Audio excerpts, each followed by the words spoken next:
Hello everyone. So this video is also a continuation part of embedded system components.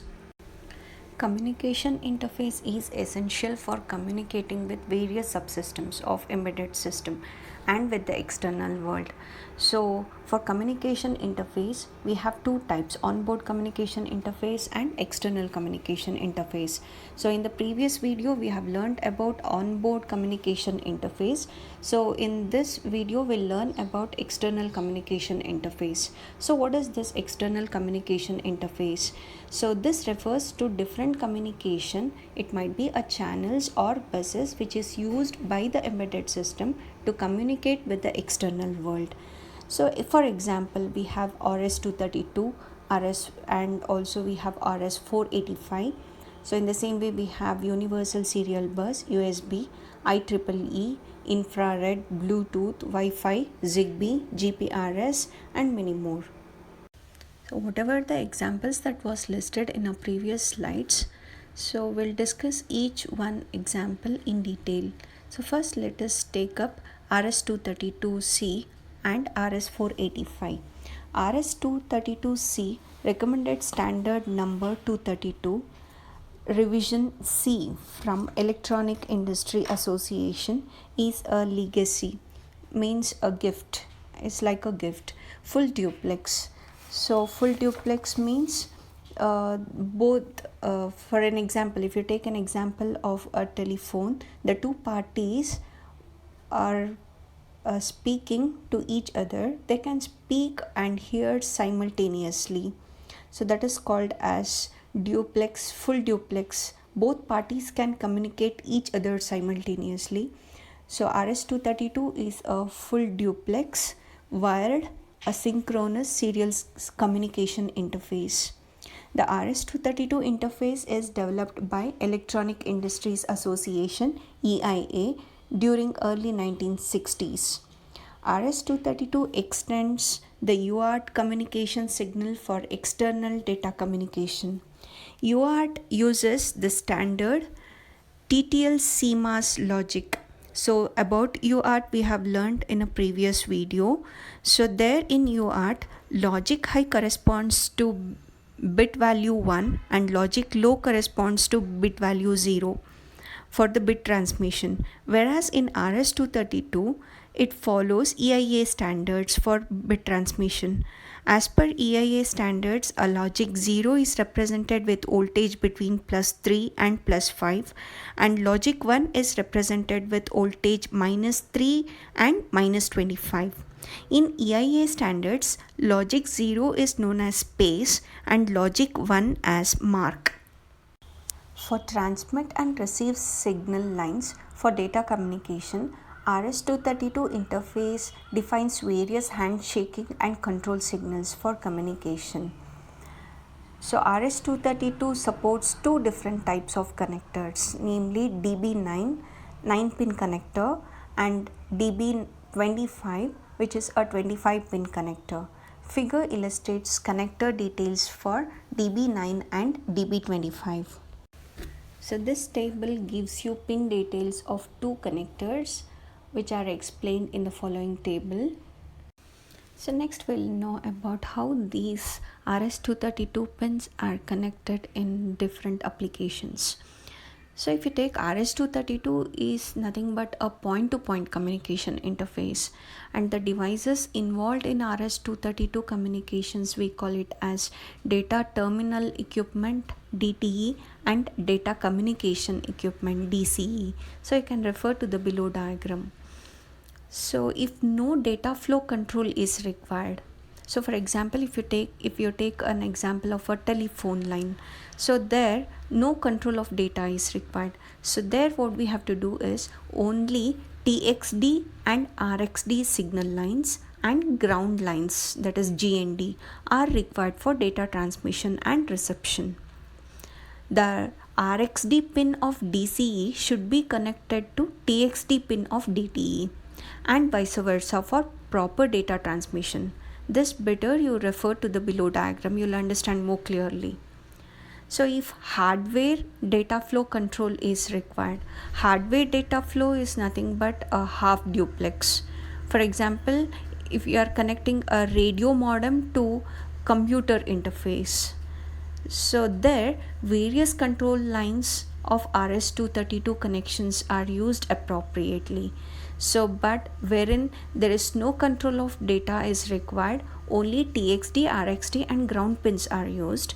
So if hardware data flow is required for serial transmission, we need to go for more number of control lines of RS-232. So now we'll discuss about hardware data flow control, which I have discussed in a previous slide. So hardware data control flow, which is required for serial transmission. So where various control signal lines of RS-232 connections are used. So what are the different types of connections we are going to use in hardware data flow? We'll see now. So take an example which I had given in a previous slide, that is which is hardware data flow is nothing but half duplex. Half duplex, the best example I can give you is a radio modem which is to be interfaced with the computer. So think these two in mind, a radio modem and a computer. So radio modem, let us take it as DCE and DTE as computer. So keep in mind radio as DCE and PC as computer as DTE. So if you want to establish communication between these two, that is DTE and DCE, or radio and a computer, so two signals is required, that is request to send and clear to send signals are required.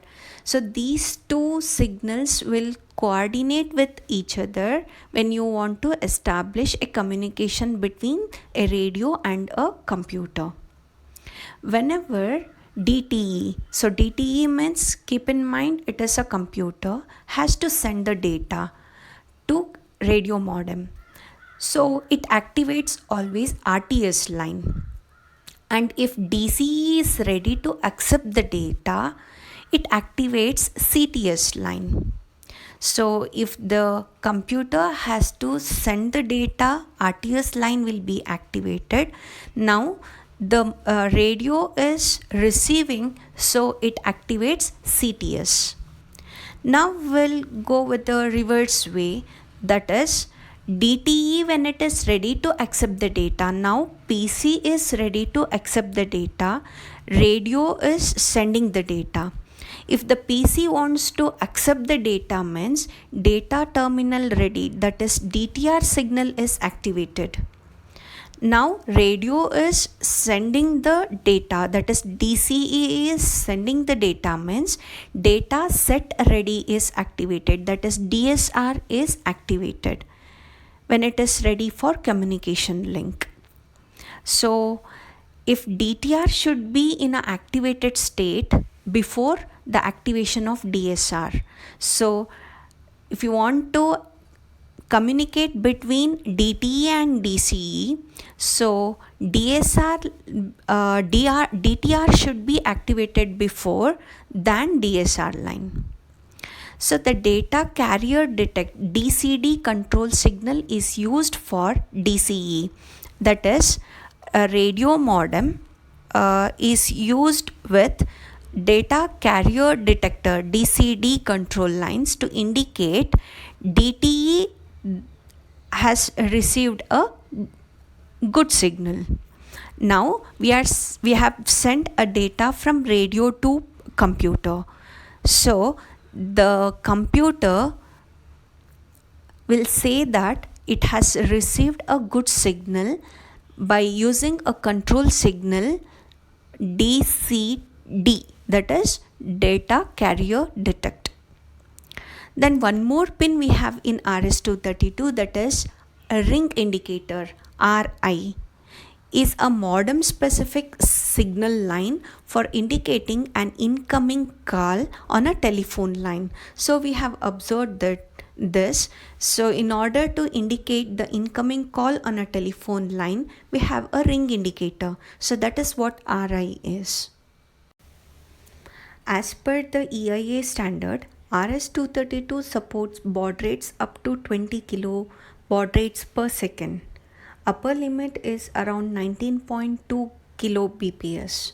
The commonly used baud rates by devices are 300 bps, 1200, 2400, 9600, 11.52 kilo bps and 19.2 kilo bps. 9600 is the popular baud rate settings used for PC communication. The maximum operating distance supported by RS-232 is 50 feet at a highest supported baud rate. So if you want to establish communication between an embedded system, then which contains a UART for serial communication, then which generates a signal levels conforming to TTL or CMOS logic. So for example, in the below diagram, so we have used a embedded system which is a PIC microcontroller. If you want to establish communication with the PC, that is a computer, so we have connected a RS-232. So but embedded device, that is PIC microcontroller, contains a UART. Now we need to establish communication. So the signal generated from the UART is nothing but a TTL or CMOS logic. Now we have to establish a communication, means we require a level translator, that is like MAX232, which I have showed in a diagram. So which is MAX232 is IC from Maximum Dallas Semiconductors. So which is mainly used for converting the signal lines from the UART to RS-232 signals for communication.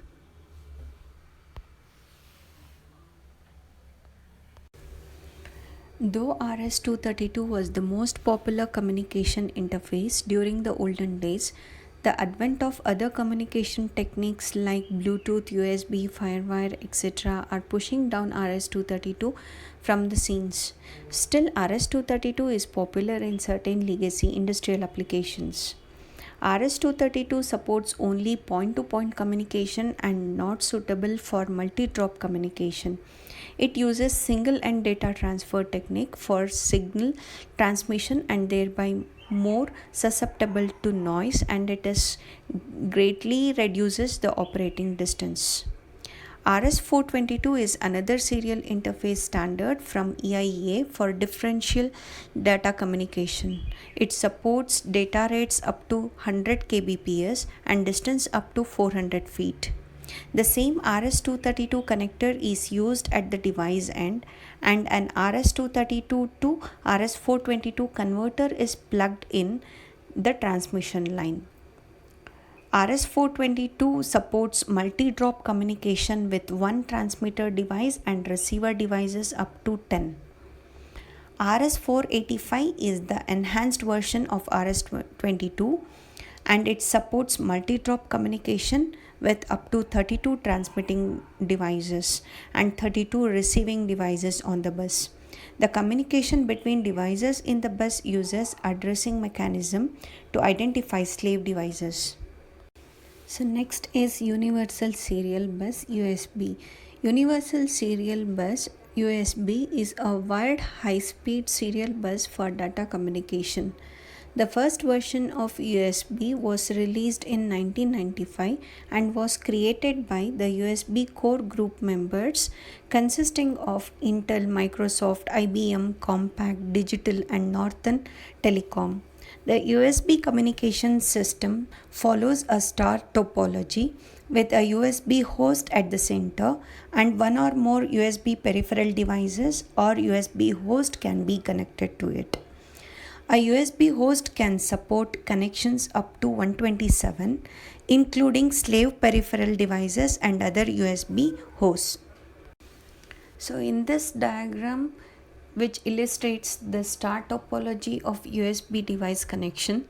So in this diagram, you can see that at the center we have an USB host to which one or more peripheral devices are connected, and to that a center USB host, one more USB host can be connected. So we can connect for the center host, we can connect one or more peripheral devices or USB host. USB transmits data in packet format. Each data packet has a standard format. The USB communication is a host initiated one. That USB host contains a host controller which is responsible for controlling the data communication, including establishing connectivity with USB slave devices, packetizing, and formatting the data. There are different standards for implementing the USB host control interface, namely Open Host Control Interface and Universal Host Control Interface. The physical connection between a USB peripheral device and master device is established with a USB cable. The USB cable supports communication distance of up to 5 meters. The USB standard uses two different types of connector at the end of the USB cable for connecting the USB peripheral device and the host device. Type A connector is used for upstream connection, that is connection with the host, and type B connector is used for downstream connection, that is connection with the slave device. The USB connector present in the desktop PCs or laptops are example for type A USB connector. Both type A and type B connectors contain 4 pins for communication. The pin details for the connectors are listed in the table given below, where we have 4 pins which is listed. So that is, one is for voltage pin and one for the ground pin, and another 2 for differential data carrier line, that is D- and D+. Here in this we can see different types of connectors, type A connector, type B connector, and one more connector we have is type C connector. USB-C features a new smaller connector shape that's reversible, while type A and type B are irreversible, but type C connector is reversible one, so it's easier to plug in. USB-C cables can carry significantly more power, so they can be used to charge larger devices like laptops. They also offer up to double the transfer speed of USB, 3 to 10 gigabits per second. USB uses differential signals for data transmission. It improves the noise immunity. USB interface has the ability to supply power to the connecting devices. Two connection lines, ground and power, of the USB interface are dedicated for carrying power. It can supply power up to 500 milliamps at 5 volts. It is sufficient to operate low power devices. Mini and micro USB connectors are available for small form factor devices like portable media players. Each USB device contains a product ID (PID) and a vendor ID (VID). The PID and VID are embedded into the USB chip by the USB device manufacturer. The VID for a device is supplied by the USB Standards Forum. PID and VID are essential for loading the drivers corresponding to the USB device for communication. USB supports 4 different types of data transfers, namely control, bulk, isochronous, and interrupt. Control transfer is used by USB system software to query, configure, and issue commands to the USB device. Bulk transfer is used for sending a block of data to a device. Bulk transfer supports error checking and correction. Transferring data to a printer is an example for bulk transfer. Isochronous data transfer is used for real-time data communication. In isochronous transfer, data transmitted as streams in real time. Isochronous transfer does not support error checking and retransmission of data in case of any transmission loss. All streaming devices like audio devices and medical equipment for data collection make use of isochronous transfer. Then last one is interrupt transfer, is used for transferring small amount of data. Interrupt transfer mechanism makes use of polling technique to see whether USB device has any data to send. The frequency of polling is determined by the USB device and it varies from 1 to 25 milliseconds. Devices like mouse and keyboard, which transmits fewer amount of data, uses interrupt transfer. USB.org is the standards body for defining and controlling the standards for USB communication. Presently, USB supports 4 different data rates, namely low speed, that is 1.5 megabits per second, full speed 12 megabits per second, high speed 480 megabits per second, and super speed 4.8 gigabits per second. The low speed and full speed specifications are defined by USB 1.0 and the high speed specification is defined by USB 2.0. USB 3.0 defines the specification for super speed. USB 3.0 is expected to be in the action by the year 2009. There is a move happening towards wireless USB for data transmission using ultra wideband UWB technology. Some laptops are already available in the market with wireless USB support. IEEE 1394, which we also call as FireWire. So IEEE 1394 is a wired isochronous high-speed serial communication bus. So isochronous means equal in duration or interval. It is also known as high performance serial bus. The research on 1394 was started by Apple Incorporated in 1985 and the standard for this was coined by IEEE. The implementation of it is available from various players with different names.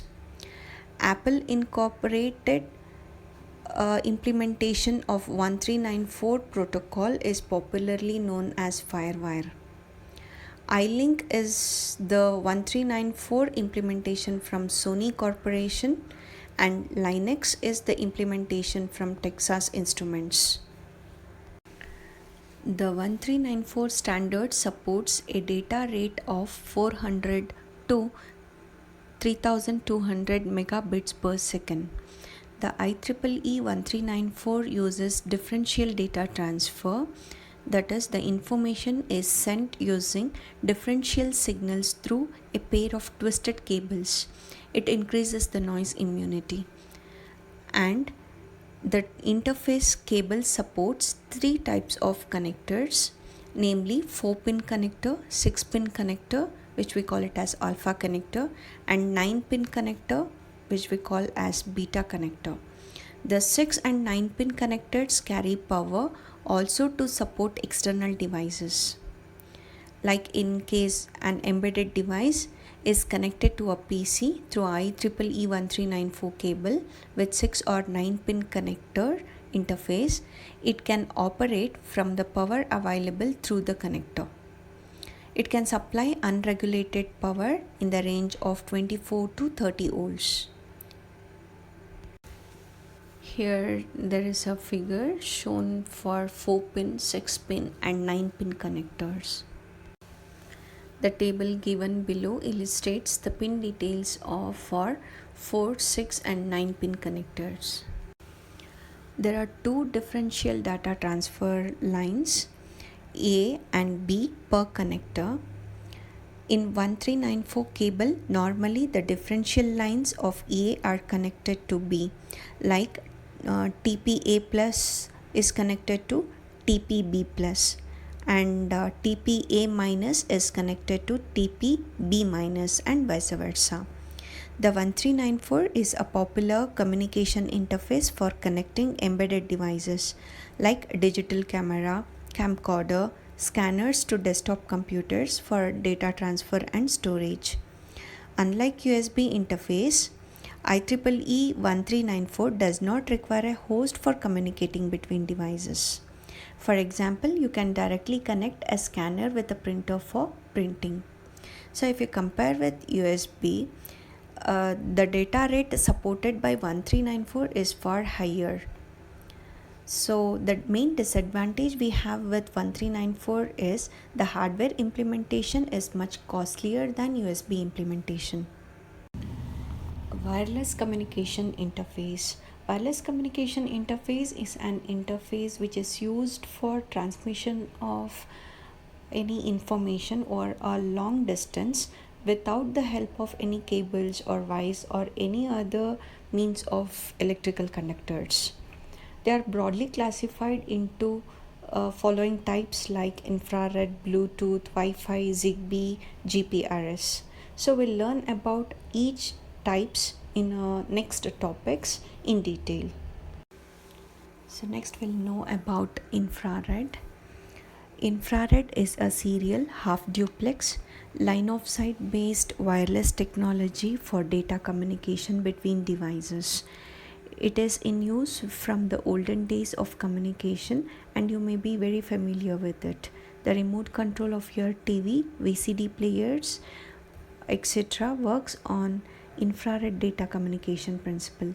Infrared communication technique uses infrared waves of the electromagnetic spectrum for transmitting the data. The infrared supports point-to-point and point-to-multipoint communication, provided all devices involved in the communication are within the line of sight. The typical communication range of infrared lies in the range 10 centimeters to 1 centimeter. The range can be increased by increasing the transmitting power of the IR device. IR supports data rates ranging from 9600 bits per second to 16 megabits per second. Depending on the speed of data transmission, IR is classified into serial IR, medium IR, fast IR, very fast IR, and ultra fast IR. Serial IR supports transmission rate ranging from 9600 bits per second to 115.2 kilobits per second. Medium IR supports data rates of 0.76 megabits per second and 1.152 megabits per second. Fast IR supports data rates up to 4 megabits per second. Very fast IR is designed to support high data rates up to 16 megabits per second, while ultra fast IR are under development and it is targeting a data rate up to 100 megabits per second. Infrared communication involves a transmitter unit and a receiving unit for transmitting the data and receiving the data. For transmitting the data, they usually use an LED which is acts as a IR source, and they use a photodiode for receiving the IR, so which acts as a receiver, so which we can observe in the diagram. At the source side there is an LED which is emitting IR, and at the receiving end there is a photodiode which receives the IR. Both the transmitter and the receiver unit will be present in each device which supports this infrared communication. So with a device which has both a transmitter and a receiver, so which is used for bidirectional data transfer communication. So such type of bidirectional data transfer or communication, we call that type of units or devices as transceivers. So certain devices doesn't require this bidirectional data transfer. They are unidirectional, like what we use in TV remote controls. So TV remote controls are unidirectional. So there either you can use a transmitter or a receiver, but usually in television TV remote, so you'll have a transmitter at the remote side, and at the receiving side, that is a television, will have a receiver part.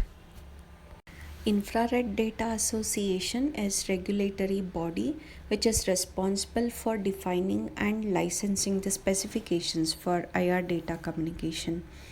The infrared communication has two essential parts, a physical link part and a protocol part.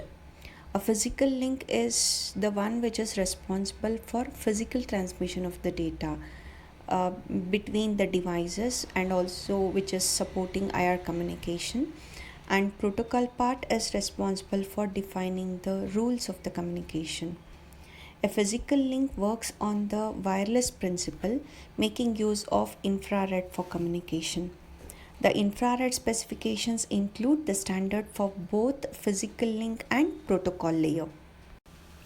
For exchanging the data and transfer of data in low cost devices, infrared was a popular interface, as well as before existence of the Bluetooth. Infrared was the prominent communication channel in mobile phones. So these were the two major advantages for infrared before the existence of the Bluetooth.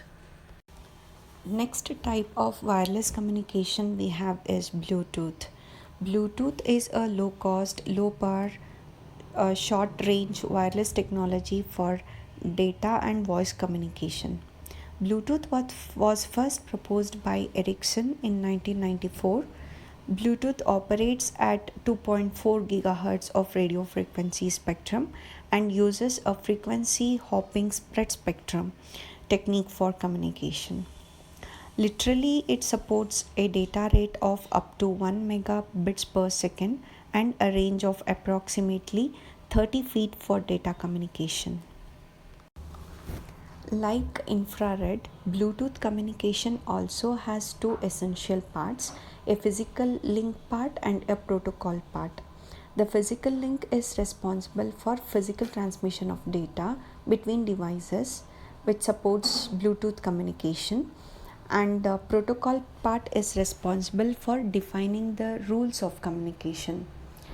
The physical link works on wireless principle, making use of radio frequency waves for communication. So in any Bluetooth enabled devices, it usually contains a Bluetooth wireless radio for transmission as well as receiving any data. The rules governing the Bluetooth communication is implemented in the Bluetooth protocol stack. The Bluetooth communication IC holds this stack. Each Bluetooth device will have around a 48-bit unique identification number. Bluetooth communication follows packet-based data transfer. So usually Bluetooth supports point-to-point and point-to-multi-point wireless communication. Point-to-point means device to device. Point-to-multi-point means device to multiple device broadcasting. So in point-to-point communication, it follows master-slave relationship. A Bluetooth device can function either as a master or a slave. So if you take a network which is formed with one Bluetooth device which acts as a master and other devices which is connected to this acts as a slave. So this type of network we call it as PicoNet. A PicoNet supports a maximum of 7 slave devices. For short range data communication in any embedded devices, Bluetooth is one of the favorite choice. Bluetooth technology is very much popular among cell phone users as they are the easiest communication channel for transferring ringtones, music files, pictures, media files, etc. between neighboring Bluetooth enabled phones. Bluetooth standard specifies the minimum requirement that a Bluetooth device must support for specific usage scenario. The generic access profile gap defines the requirement for detecting a Bluetooth device as well as establishing a connection with it. All other specific usage profiles are based on this gap. Serial port profile for serial data communication, file transfer profile for file transfer between the devices, human interface device HID for supporting human interface devices like keyboard and mouse are the examples for Bluetooth profiles. The specifications for Bluetooth communication is defined and licensed by the standard body named as Bluetooth Special Interest Group SIG. So next type of wireless communication we have is Wi-Fi. Wi-Fi is a universal wireless networking technology that utilizes radio frequencies to transfer data. Wi-Fi allows high-speed internet connections without the use of any cables. The term Wi-Fi is a contraction of wireless fidelity and commonly used to refer to wireless networking technology. Wi-Fi is a family of wireless networking technologies based on the IEEE 802.11 family of standards, which are commonly used for local area networking. Wi-Fi is intended for network communication and it supports Internet Protocol IP based communication. It is essential to have device identities in a multi-point communication to address specific devices for data communication. In an IP-based communication, each device is identified by an IP address. So which this IP address is unique to each device on the network. Wi-Fi based communications requires an intermediate agent called as Wi-Fi router, or else we also call it as wireless access point, to manage the communications. Wi-Fi routers is mainly responsible for restricting the access to a network, assigning an IP address to the devices on the network, routing data packets to the intended devices on the network. So Wi-Fi Wi-Fi router figure is shown below in the next slide, so you can go through there. So Wi-Fi enabled devices contain a wireless adapter for transmitting and receiving the data in the form of radio signals through an antenna. The hardware part is known as Wi-Fi radio. So Wi-Fi operates at 2.4 gigahertz or 5 gigahertz of radio spectrum, and they coexist with other ISM band devices like Bluetooth, where ISM bands are the portions of the radio spectrum which is reserved internationally for industrial, scientific and medical purposes, but other than telecommunication. So below two diagrams illustrates the typical interfacing of devices in a Wi-Fi network. So for communicating with devices over a Wi-Fi network, the device with its Wi-Fi radio is turned on.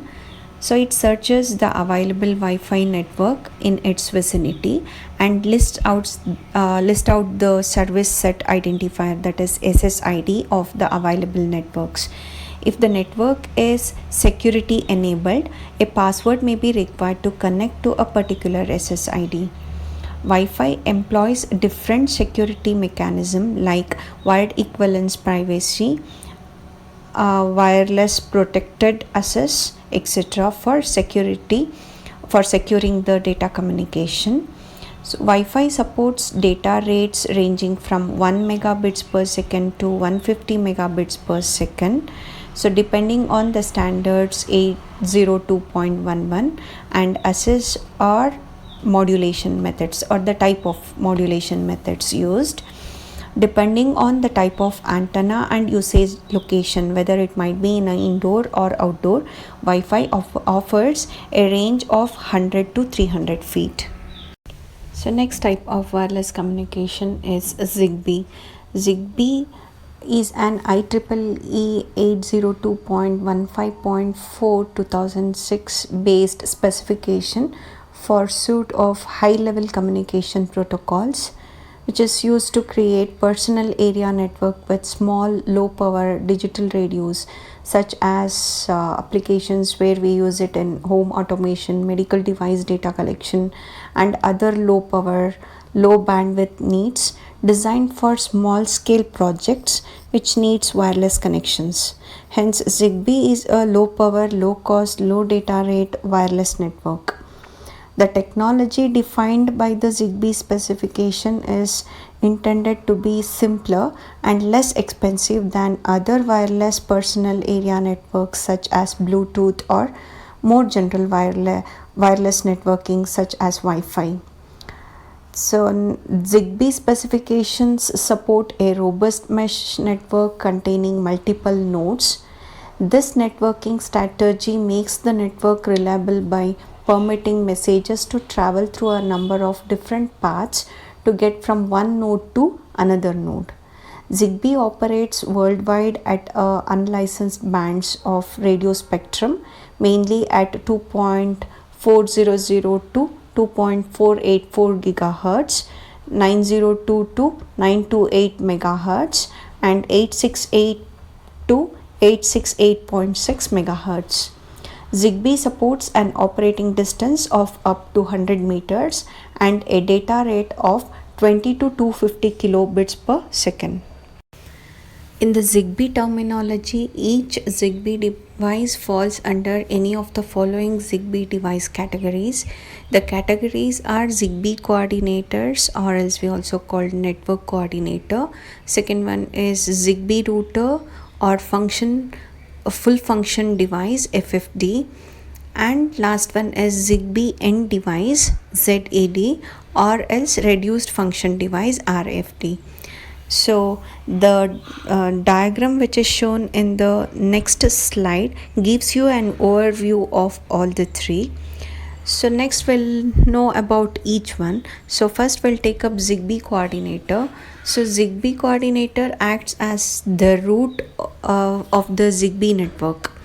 The ZigBee coordinator is responsible for initiating the ZigBee network, and it has capability to store information about the network, while ZigBee router is responsible for passing information from device to another device or to another ZigBee router.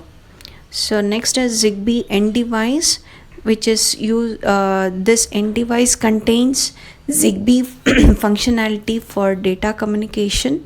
It can talk only with the ZigBee router or with the ZigBee coordinator and does not have the capability to act as a mediator for transferring any data from one device to another.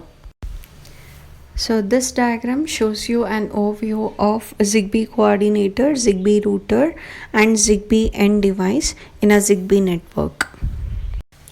ZigBee is mainly targeted application in the areas like home and industrial automation, and also energy management, home control or home security, medical or patient tracking, logistics and asset tracking, and sensor networks and active RFIDs.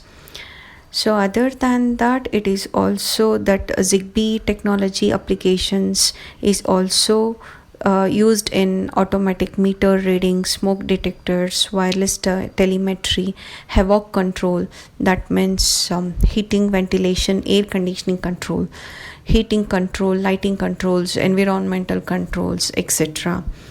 The specifications for ZigBee is developed and managed by ZigBee Alliance, a non-profit consortium of leading semiconductor manufacturers, technology providers, OEMs, that is original equipment manufacturers, and end users worldwide.